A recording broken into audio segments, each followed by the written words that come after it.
Usman berjalan sendirian ketika penduduk kampung sudah di dalam rumah masing-masing dan hendak pergi tidur. Dingin malam terpaksa Usman tembus karena ia tak ingin seorang pun tahu apa yang akan dia lakukan sekarang. "Jadi kamu yang namanya Usman?"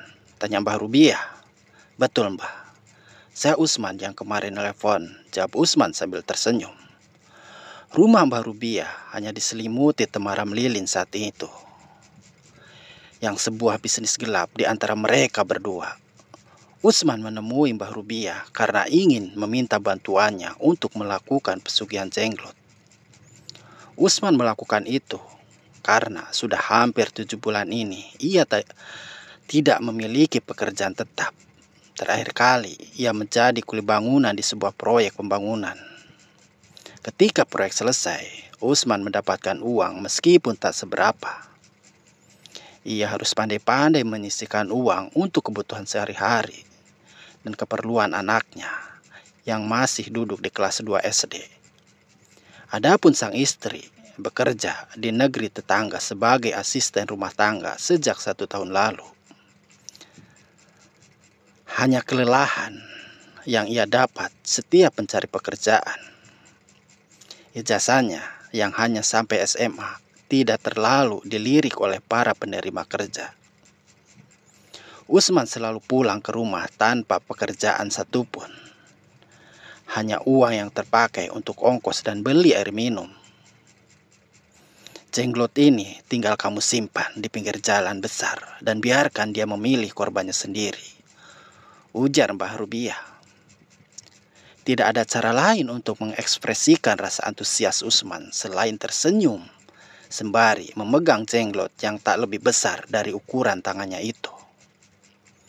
Sesuai perjanjian, ia memberikan sejumlah uang kepada Mbah Rubiah sebagai bentuk hibah atas jenglot yang ia bawa pulang. Keesokan harinya, Usman sudah berdiri di pinggir jalan besar yang juga melintasi pintu masuk desanya. Jalan besar itu meliuk-liuk seperti ular raksasa yang menerobos hutan di kiri kanannya. Terkesan menyeramkan dan menyimpan maut. Hanya orang-orang pemberani yang menggunakan sepeda motor, mobil, dan truk untuk memacu kendaraan di saat jalan itu dipenuhi tanjakan, turunan, karena tidak ada jalan lain. Bagi Usman, jalanan tersebut dapat menyembunyikan niat jahatnya karena ia akan menaruh jenglot agar mendatangkan tumbal. Kabar bahwa jalan itu selalu mendengar korban jiwa sudah sering terdengar, apalagi ketika musim mudik tiba. Ketika jalanan sudah disesaki oleh kegelapan, Usman mulai melancarkan aksinya.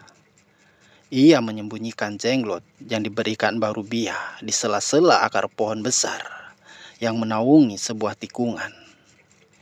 Ia melakukannya dengan cepat karena khawatir ada lampu kendaraan yang menyoroti tindakannya. Selain itu, Usman hanya menunggu jenglot itu bekerja.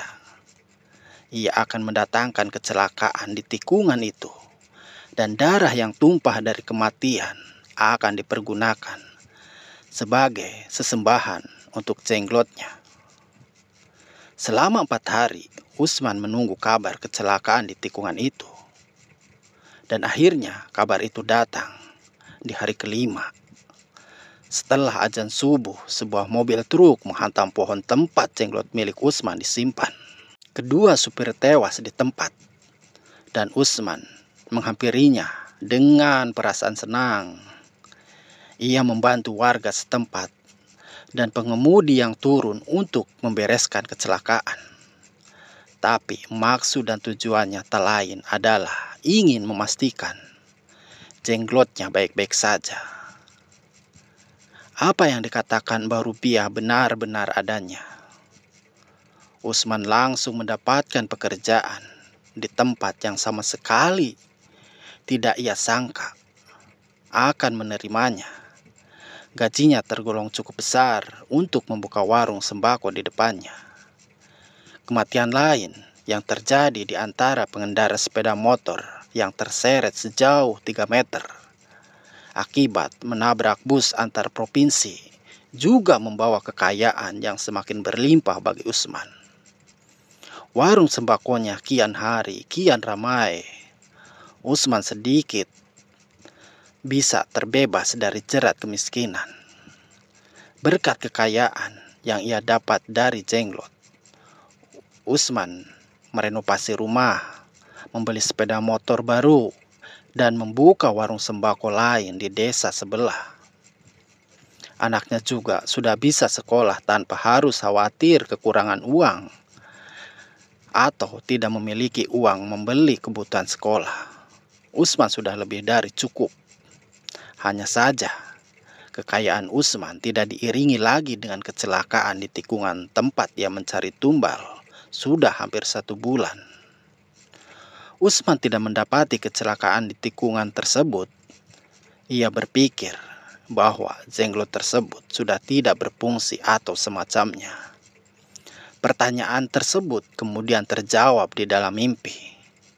Di dalam mimpi, ia menemukan dirinya tersesat di dalam hutan yang sangat gelap. Ia sendirian dan tidak memiliki apapun untuk menerangi langkahnya.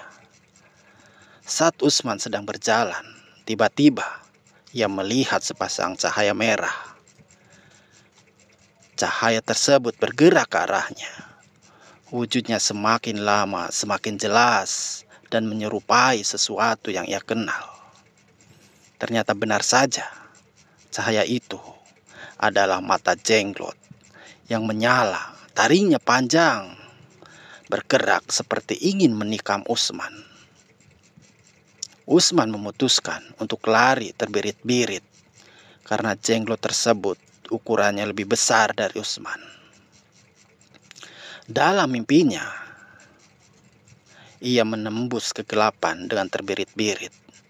Namun, jenglot tersebut berhasil menangkapnya. Disitulah ia terbangun dari tidurnya.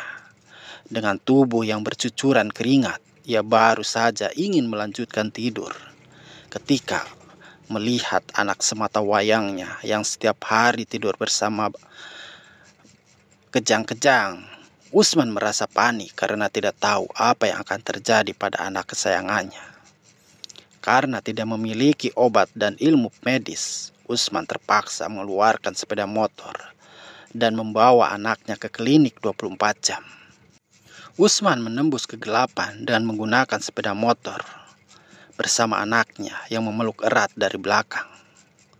Ngantuknya perlahan hilang ketika ia melihat sepasang mata merah di sebuah pohon yang berada di tikungan. Ia tahu bahwa itu adalah jenglot yang ada dalam mimpinya. Usman hanya memperhatikan jenglot dan tidak sadar bahwa ia berada di jalur yang berlawanan. Dan di hadapannya, cahaya mobil truk bergerak dengan cepat, diiringi bunyi klakson. Ayah dan anak itu tewas di tikungan maut tempat sang ayah menaruh pesugihan jenglot. Dan akhirnya, semua bentuk kesugihan akan merenggut nyawa pelakunya. Dari itulah, harap berhati-hati untuk melakukan pesugihan karena akan merugikan diri sendiri tamat. Terima kasih sahabat untuk waktu dan semuanya. Semoga sahabat semua dalam keadaan sehat dan tak kurang suatu apapun. Doa dari kami, Robbana atina fid dunya hasanah wa fil akhirati hasanah wa qina adzabannar. Kebahagiaan dan kesejahteraan selalu menyertai hidup kita semua. Semoga kita kaya raya tanpa pesugihan. Cerita ini hanya fiktif belaka, nama dan tempat kejadian itu hanya kebetulan. Terima kasih banyak. Assalamualaikum warahmatullahi wabarakatuh.